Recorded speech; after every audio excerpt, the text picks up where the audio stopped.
Tunaendelea Wizara ya Maji. Mheshimiwa Alan Thomas Mvano, mbunge wa Kakonko, sasa ulize swali lake. Asante Mheshimiwa Naibu Spika. Kwa niaba ya wananchi wa Kakonko, naomba sasa swali namba 226 lipate majibu ya serikali. Mheshimiwa Naibu Spika, kwa niaba ya Waziri wa Maji naomba kujibu swali la Mheshimiwa Alan Thomas Mvano, mbunge wa jimbo la Kakonko kama ifuatavyo. Mheshimiwa Naibu Spika, serikali ilipanga kuchimba visima 5 katika wilaya ya Kakonko kupitia programu maalum ya uchimbaji wa visima 900. Hadi kufikia sasa jumla ya visima 4 kati ya 5 vimechimbwa katika kijiji cha Uluhuru 2, Kihomoka 1 na Nyamtukuza kisima 1, ambapo kwa pamoja vina uwezo wa kuzalisha jumla ya maji lita 55,500 kwa saa.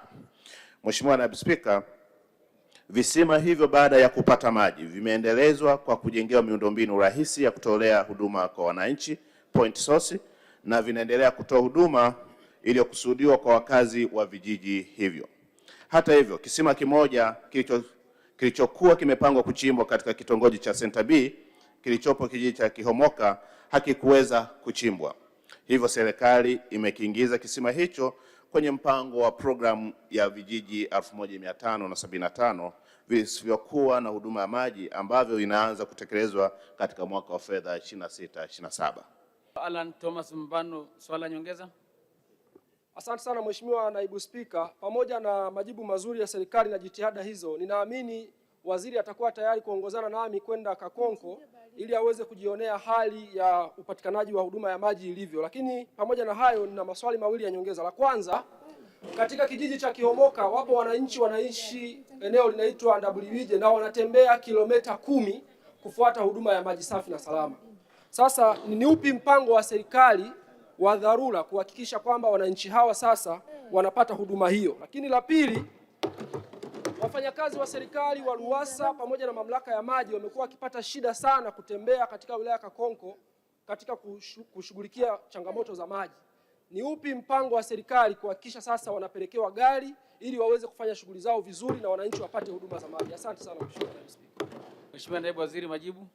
Mheshimiwa Naibu Spika, napenda kujibu maswali mawili ya nyongeza ya Mheshimiwa Alan Thomas Mvano, mbunge wa Kakonko kama ifuatavyo. Mheshimiwa Naibu Spika, kwanza nianze kwa kukubaliana na ombi lake. Niko tayari kuongozana na Mheshimiwa mbunge kwenda Kakonko ili kujionea hali ya upatikanaji wa huduma ya maji safi na salama.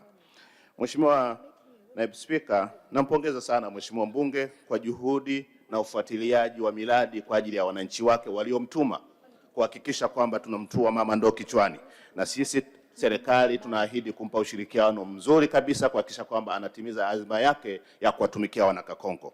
Mheshimiwa Naibu Spika, mradi huu ambapo Mheshimiwa mbunge amesema ni kweli kabisa, kijiji cha Kihomoka ina senta 2. Senta ya kwanza tulichimba kisima na tukajenga miundombinu na tayari wanapata huduma nzuri kabisa.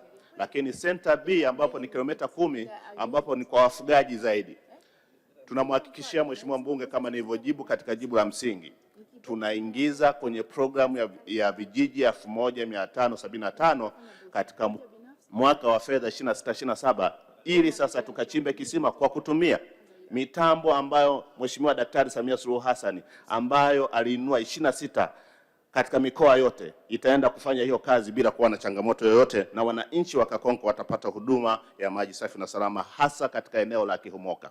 Mheshimiwa Naibu Spika, swala la pili, nimpongeze sana Mheshimiwa mbunge kwa kulitazama swala la vitendea kazi.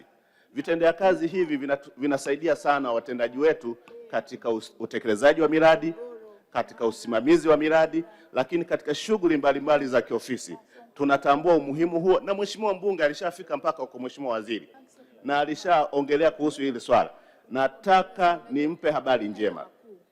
Mheshimiwa Daktari Samia Suluhu Hassan ametupatia fedha kwa ajili ya kununua magari 29 mapya ili kwenda kuwasaidia watendaji wetu kutekeleza majukumu yao. Nimtoe hofu, DM wa Kakonko yupo kwenye orodha hiyo ya kupatiwa gari ili aweze kusimamia miradi vizuri na iwe na tija kwa wananchi. Nakushukuru sana Mheshimiwa Naibu Spika.